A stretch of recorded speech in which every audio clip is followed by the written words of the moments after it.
member, if you then were to disclose, I can't vote on this because this affects my whatever family member, then you are releasing privacy information on that family member because now everyone knows that that is directly related to that family member. Do you know what I mean? So how would you prevent that?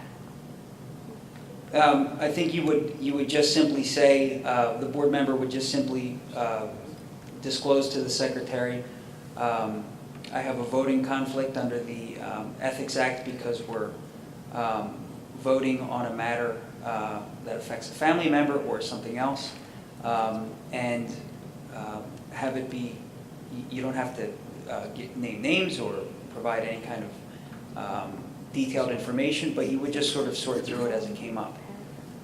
But my concern is you're adding something to this policy by saying, well, we don't have to disclose private information or we don't have to disclose confidential information, where it may be that in some cases the Ethics Act requires you to do that.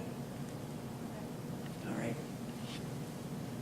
And just to clarify for that section, none of that has been added. What's in red is directly what was approved through Mr. Cox. That was just a suggestion based on a board member's concern.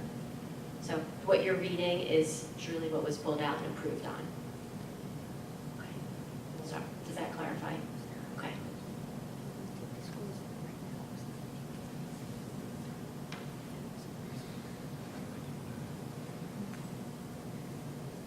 Okay, any other questions or comments on this policy?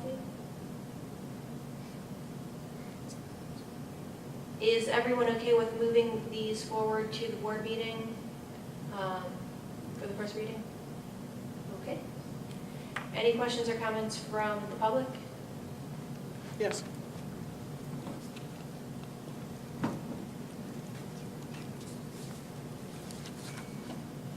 Sue Furlong, West Rock Hill Township. I would like for you to be very careful about shielding family members in your disclosures for ethics, because a lot of times that's exactly where the ethics issue lies, and that you're giving business to a family member or some family member benefits from your influence being on the board, that kind of thing. So just be very careful with that.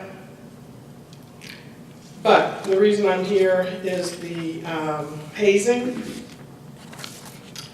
On page 3, up at the top, the first red item, it says any employee, coach, sponsor, volunteer, or any other person. If I come down here to the bottom, those are moved around just a little bit, which I think is a mistake, because then you're going to lose track. You ought to put in the exact same order so that you can eyeball to eyeball. Okay, I didn't leave anything out. I didn't add anything. Down here at the bottom, up here at the top it says or any other person. Down here at the bottom, or any other person is left out. I don't know if that's intentional or not, but I would think that those two items would be fairly identical. At the top, it says, where any employee, coach, sponsor, volunteer, or any other person is aware or suspects hazing, he, she must immediately report such incident to the building principal.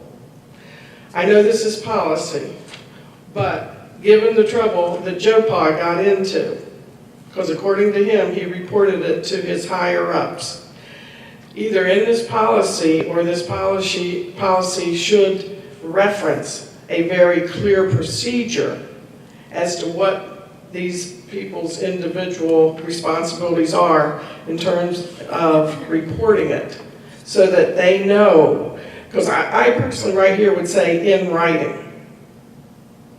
Okay, sometimes people have a very busy day. So I would suggest that, this is very clear so nobody gets hung out to dry because they believe that they reported it and perhaps they did it verbally, and it should have been done in writing, and there should be a form. On the next page, in accordance with board policy and applicable laws and regulations. Can you point to the policy that that's referring to on page 4? You start out and you say, He, she will be disciplined in accordance with board policy. What policy? Where is that in the policy? It sounds like to me you just sent somebody down a dead-end street. I don't see any reference to a policy right there.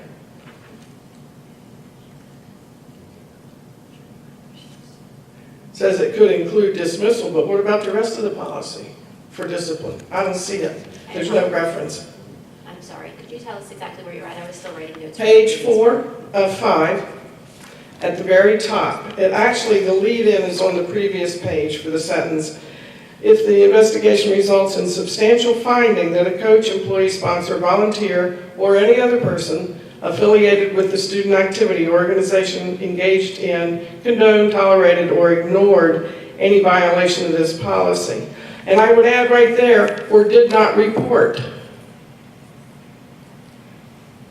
this violation. Okay, you're telling me that if, they should report it. So right there, again, you left out, I think, a significant thing. Right there, or did not report it. He, she will be disciplined in accordance with board policy. There's no reference to what policy you're talking about right there. All of them. Means all of them. Any applicable policy. What other policy has to do with punishment for hazing? The expulsion policy, the suspension policy, many of them, in all likelihood. In likelihood, okay. I would be more specific.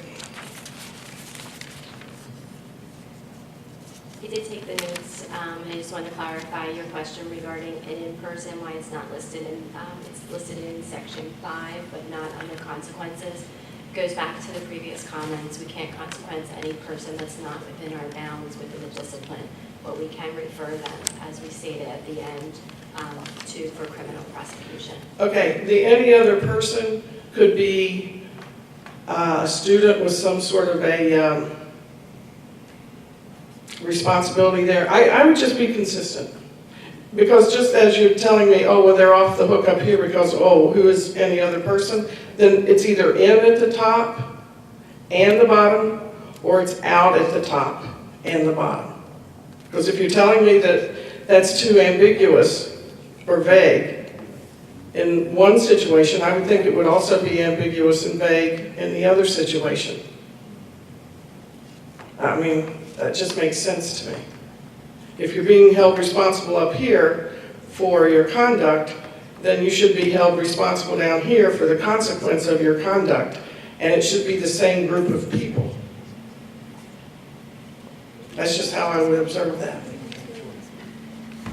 Okay, thank you. Any other questions or comments? Policy is adjourned.